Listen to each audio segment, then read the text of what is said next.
테슬라 소식입니다. 사이버트럭 실물 보러 킨텍스 가자. 세계적으로 화제가 되고 있는 테슬라의 사이버트럭이 국내 최초로 킨텍스에 전시됐다. 킨텍스는 6에서 8일 제2전시장에서 열리는 자동차 애프터마켓 전시회 2024 오토살롱 위크를 통해 테슬라 사이버트럭을 실물 전시한다고 밝혔다. 전기 픽업 트럭인 테슬라 사이버트럭은 파격적인 디자인과 강력한 성능으로 화제가 되고 있다. 단단한 스테인리스강 합금 소재를 활용해 방탄 기능을 갖췄고 1톤이 넘는 화물을 싣고 한 번 충전으로 500km 이상 주행할 수 있는 것으로 알려져 있다.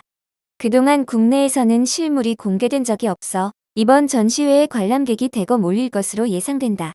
사이버트럭 외 모델 3, 모델 Y 등 다양한 차량도 전시된다. 테슬라뿐 아니라 KG 모빌리티에서 쿠페형 SUV 2025 KGM 액티언도 전시한다. 이 차량은 출시 전부터 폭발적인 반응을 이끌며 KGM 신차 사전 예약 역대 최고의 기록을 수립했다. 이와 함께 슈퍼카 튜닝 및 정비 전문 업체인 소닉모터스에서 아크라포빅, 티타늄 배기로 풀튜닝이 된 포르쉐 992 GT3를 선보인다. 해당 차량은 전 세계 포르쉐 애호가들이 열광하는 모델로 국내에는 몇 대만 있는 초고성능 차량이다.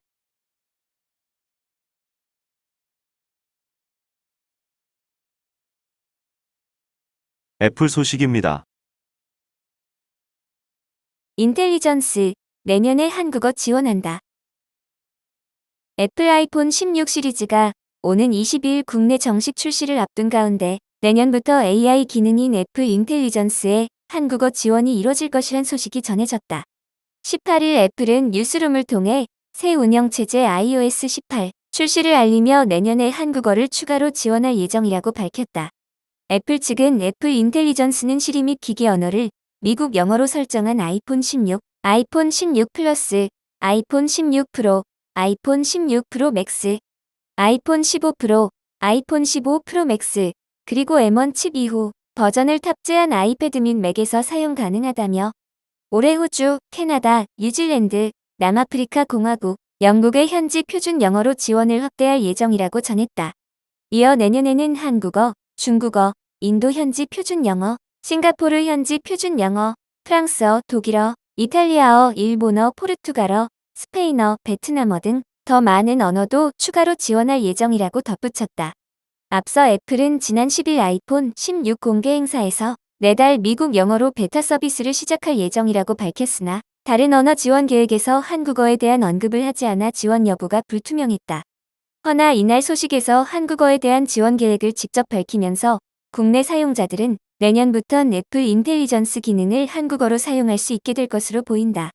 자연어를 사용해 특정 사진을 검색할 수 있고 동영상에 담긴 특정 순간을 찾을 수 있는 기능 덕분에 더욱 강력해진 동영상 검색을 경험할 수 있다. 새로운 정리 도구는 사진 배경에서 거슬리는 요소들을 식별해 실수로 피사체까지 수정하는 일 없이 해당 요소들만 지워준다. 메모 및 전화 앱에서는 오디오 녹음, 전사, 요약 기능도 이용할 수 있다. 시리는 더욱 자연스럽고 유연하게 시스템 경험에 더 깊이 통합된다.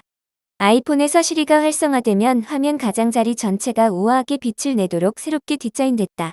또한 아이폰에서 언제든 타이핑으로 시리를 사용할 수 있고 텍스트와 목소리를 오가며 시리와 대화의 일상 작업들을 빠르게 처리할 수 있다. 언어 이해 능력도 한층 향상된 시리는 말을 조금 더듬더라도 무슨 말인지 알아듣고 앞선 요청과 이어지는 요청 간 맥락을 따라오고 이해할 수 있다. 이 밖에 iOS 18에선 홈화면을 사용자화할 수 있게 됐고 사진 앱이 역대 가장 큰 규모로 새롭게 디자인되면서 온디바이스 AI를 통해 최근 며칠 사람들 및 반려동물, 여행 등 새로운 모음으로 보관함이 자동으로 정리된다. 또 메시지 앱에서 개성을 표현하고 소통을 이어가는 방법이 대대적으로 업데이트됐다. 메시지 앱이 아시지를 지원하면서 애플 기기를 사용하지 않는 연락처에 메시지를 보낼 때도 더 다채로운 미디어를 활용하고 안정적으로 그룹 메시지를 보낼 수 있게 됐다.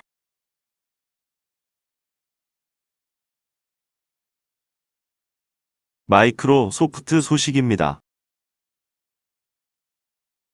중동 AI 시장 공략 본격화. 17일 마이크로소프트 발표에 따르면 최근 아랍에미리트 기술기업 G42와 15억 달러 규모의 파트너십을 체결하며 중동 및 아프리카 지역에서 AI 사업을 확대하겠다는 의지를 분명히 했다. 이번 파트너십은 글로벌 AI 시장에 미국과 중국 간 주도권 경쟁이 심화하는 가운데 나온 것으로 향후 AI 기술의 글로벌 표준과 가치 설정에 큰 영향을 미칠 전망이다. 마이크로소프트와 G42는 중동과 남반구 지역에서 AI의 윤리적 사용을 위한 표준과 모범 사례를 개발하는 센터를 공동 설립할 계획이다.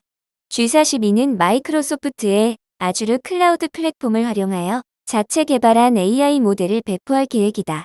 이를 통해 G42의 AI 기술이 글로벌 표준에 부합하는 안정적인 인프라 위에서 운영될 수 있게 된다. 두 회사는 이를 바탕으로 중동과 아프리카 지역의 특수한 요구사항을 반영한 AI 솔루션을 공동으로 개발할 예정이다. 의료, 교육, 스마트시티 등 다양한 분야에서 지역 맞춤형 서비스가 출시될 것으로 기대된다. 이 협력은 기술과 지식의 상호 공유를 통해 더욱 강화될 전망이다. 마이크로소프트는 자사의 선진 AI 기술과 글로벌 경험을 G42와 공유하며 G42는 중동 시장에 대한 깊은 이해와 네트워크를 제공할 것이다. 이런 상호 보완적 협력은 양사의 경쟁력 강화로 이어질 것이다. 또한 이번 파트너십을 통해 마이크로소프트와 G42는 중동의 정부기관과 기업들을 대상으로 한 AI 서비스를 확대할 계획이다. 이는 공공 서비스 개선과 기업의 디지털 전환 가속화에 크게 기여할 것으로 보인다. 중동 지역의 AI 투자 열기는 최근 몇 년 사이 급격히 고조되고 있다. UAE를 비롯한 중동 국가들은 탈석유 경제로의 전환을 위해 AI와 같은 첨단 기술 산업 육성에 막대한 자금을 투입하고 있다. UAE의 대표적인 AI 기업인 G42의 경우 UAE 정부의 전폭적인 지원을 받으며 AI, 클라우드 컴퓨팅, 헬스케어 등 다양한 분야에서 사업을 확장하고 있다. G42는 아부다비 왕실과 긴밀한 관계를 맺고 있는 기업으로 UAE의 최고 안보 관료인 셰이크 칸은 빈 자예드가 이사회 의장을 맡고 있어 정부 차원의 AI 전략 실행에 핵심적인 역할을 하고 있다. 마이크로소프트 브래드 스미스 사장은 이번 협력이 워싱턴과 전 세계를 잇는 가교 역할을 할 것이라고 강조했다.